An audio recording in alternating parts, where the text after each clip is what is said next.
Good afternoon, folks. My name's John Fend, and I'm here representing the Public Lands Foundation today. And we're here to celebrate Jack Wilson's 100th birthday and reminisce a little bit about his storied career with both the BLM and the Forest Service. So, Jack, why don't you tell us a little bit about the early days of the BLM and how your agency evolved over the long career. And just a touch of background, Jack began his BLM career 2 years after the BLM was established in 1946. So there's been a lot of change, I think, that you've seen. I think it was a little later than that. I joined with the BLM at Rawlins, Wyoming. Okay. And I'm trying to think of the year. Well, after he came out of the service in 45, they sold our ranch in Utah, so I didn't have a job. So I went by the post office in Park City and found this thing on the wall advertising a BLM. And so I had just threw my name in the hat and got a phone call and told me to report to Rawlins, Wyoming. And I spent 8 years in Rawlins. And I was transferred to Pinedale for a year, and then I was transferred back to Rawlins, and then I got a transfer to Idaho, which I really loved because we were starting working on range refilling. I know I left the mark there. I led the efforts to range reseed. So and then you moved into. Then I moved up to California. And worked there on the California Desert Study. They'd had in the meantime set up while I was in California. They established the National Interagency Fire, or the Boise Interagency Fire Center. Yeah. I came here in 1975 or 73. So when did you become active in the fire arena? That after I was always interested in firefighting. Always in fire. Because we were always responsible in BLM for all the wildland fire. I had some monstrous fires to work with. Yeah. Primarily the worst was Wheatland, Wyoming.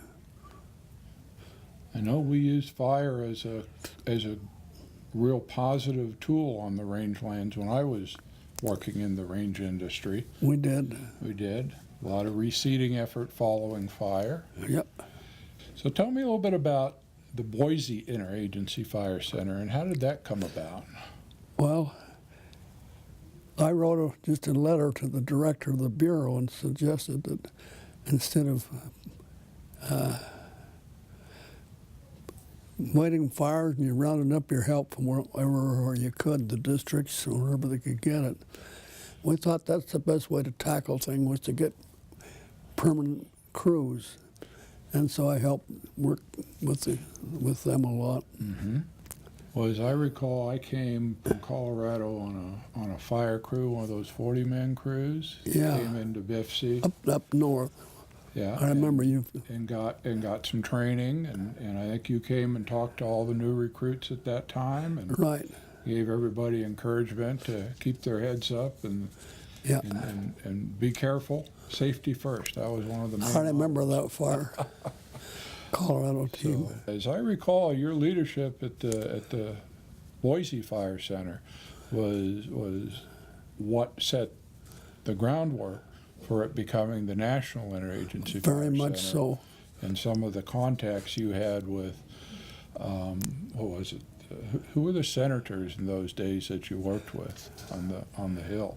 Was that Frank Church back in those days? Yeah, it was. It was Frank. I didn't have so much work at that level. I didn't work the political area. I was down here working on the ground. Oh, okay. Establishing the fire center. Uh-huh. The first fire center director was the longtime expert fireman in Alaska, Bob Robinson. Okay. I replaced Bob. And He had quite a bit of the work done. The buildings that are there now, there was 2 dormitories, a warehouse, and a headquarters building. That was were there smoke jumpers there then, or did they? Yeah, and the smoke jumpers were the Forest Service. PLM didn't bring them in until we didn't train them there starting, but then they were only used in Alaska. Well, let me change gears just a little bit. What are your perspectives on why we're having such huge, large, catastrophic wildfires today? Do you have an opinion about why that is? That climate change related or just some other? The biggest problem with it is housing developing in the wildlands. The urban interface becoming The urban pretty interface crowded. became a real serious problem. It's still a very problem. So perhaps one of the take-home messages should be to our city leaders to pay a little more attention to what they're approving in the urban interface?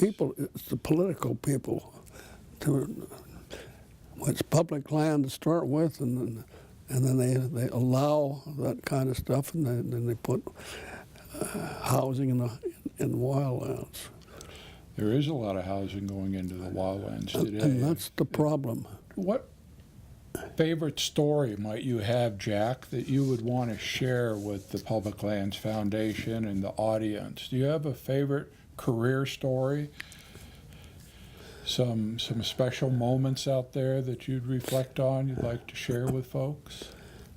Well, initially I would go out on the fires, and my major job in the fire that I developed was the lead plane on the retardant bombers. And we developed the bombers from old airplanes that I flew in World War II. I didn't fly those things and let nobody else except those that actually owned them and used them as retardant weapons. But you saw an opportunity to repurpose a lot of that World War II and probably Korean War II. Yeah, with my aviation standpoint, I hope that we can make better ground by on-the-ground contact with people and working with the cities and counties to not just let them build houses out in the wild. So the more education on the concerns and the threats is what we need to do. Right, in my view. So what other stories might you want to share with? Well, the fire. I was always afraid of the big fires. That Wheatland fire was my first one. Heard in Wyoming. Just rough country, rough terrain, rough vegetation, and trying to fight them and risking the lives of people. Yeah. Are there some of your peers, some of your colleagues that you worked with that you have any stories you want to tell about? I came up here for one reason, and that was that the Forest Service, the Bureau of Land Management, Indian Affairs and whatnot, had people here, and I became very intrigued that we have to work together, because we didn't work together. We didn't have the standard equipment or standard plan or anything else. And I felt that was something we needed.